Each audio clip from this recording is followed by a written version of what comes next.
shumë e edukuar, pavarësisht se Gjesti ka folur dhe për rrëfimin e jetës së tij, por përsëri unë them një bravo për të, sepse një njeri nuk mund të themi se askush nuk është, të gjithë jemi gabimçar. Mjafton reflektimi, të ketë reflektim njeriu nga ana pozitive. Dhe Gjesi unë them këtu se duket se ka dalë nga një familje shumë e mirë dhe me do mos do që do të arrije të reflektojë në mënyrën pozitive për jetën e tij dhe pse jo për jetën e prindërve të tij, sepse të gjithë prindrit dëshirojnë që të shikojnë sa më të mirën edhe më të mirën për fëmijën e tyre. Dhe më kanë ngjall shumë emocione. Një dashuri që nuk përshkruhet sidomos mes prindërve, një dashuri që të lën pa fjalë fare. Flasin thjesht flasin vepra. Pse nuk pati Manjola një takim mes tyre edhe mes Eglit? Nuk kishte e nevojshme fare, sidomos pas hyrjes së dytë Egli, se si po qëndron Egli, se si po loz Egli, se çfarë lloj dinamike Egli e ka përdorur me hyrjen e dytë. Ajo thot kam krijuar barriera për të mbrojtur vetveten e saj, por unë kam thënë dhe më herët, Egli nuk është se ka qenë shumë e dashuruar, thjesht ka qenë e fiksuar pas Gjestit. Edhe pse ajo këtë lloj fiksimi, unë them përsëri nuk e ka hequr, sepse ndoshta varet don ta arrijë atë të veten që unë duhet ta kem këtë djalë, ose tani edhe nuk don ta ketë fare. Dashuri kam qenë gjithmonë e lëkundur për dashurinë e Eglit ndaj Gjestit. Pëlqim po, simpati po, nuk e mohoj që nuk ka pasur, por ata nuk kishin shkas se ta takoni një vajzë të cilën dhe vetë Gjesti nuk e dashuron, nuk ka shprehur ndjenja për të.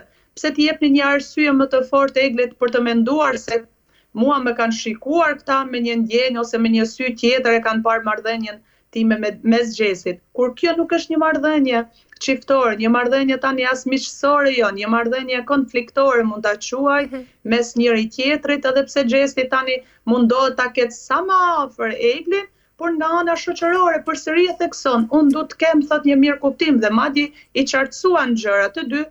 Madje më pëlqeu shumë kjo mënyra që kërkuan falje dhe ja pranuan falje njëri tjetrit.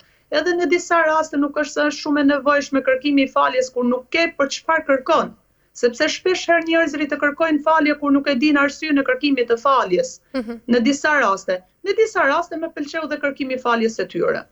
Mirë, Manjola, kemi pasur edhe një bisedë mes Eglit edhe Gjestit në oborrin e shtëpisë ku ka sjellë sërish pra vëmendjen e marrëdhënies së tyre të dikurshme, por edhe pritshmëritë e publikut.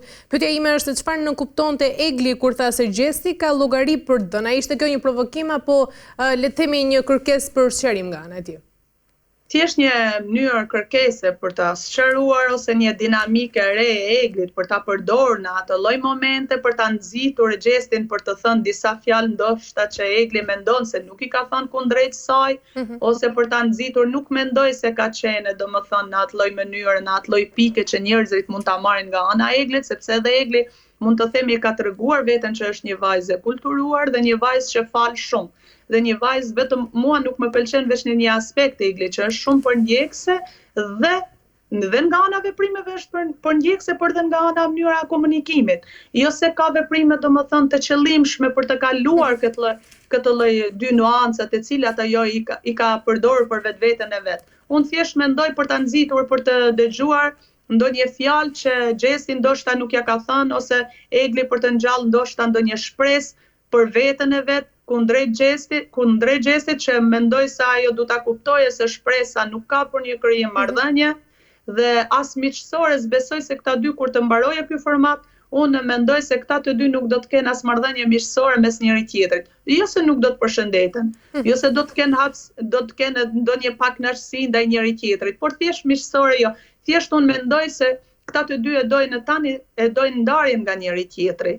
Secili të shikojë një rrugtim të vetin dhe mos të kenë përputhshmëri as në komunikim, as në pëlqim, as në simpati, as në marrëdhënie, as një lloj gjëje. A duhet Manjola ta sqarojë Gjesti pra publikisht ndrimin e tij që ka ndaj Eglit për t'i dhënë fund pra edhe këtyre spekulimeve që po ndodhin? Unë nuk e mendoj se çfarë kërkon publiku, domethënë nga ana e Gjestit, çfarë lloji sqarimi. Thjesht Egli e ka lejuar vet, nëse e ka lejuar për ta përqafuar, ajo ishte domethënë me lejen e Eglit, nëse e ka lejuar që të flenë bashkë, ajo ishte me lejen e Eglit.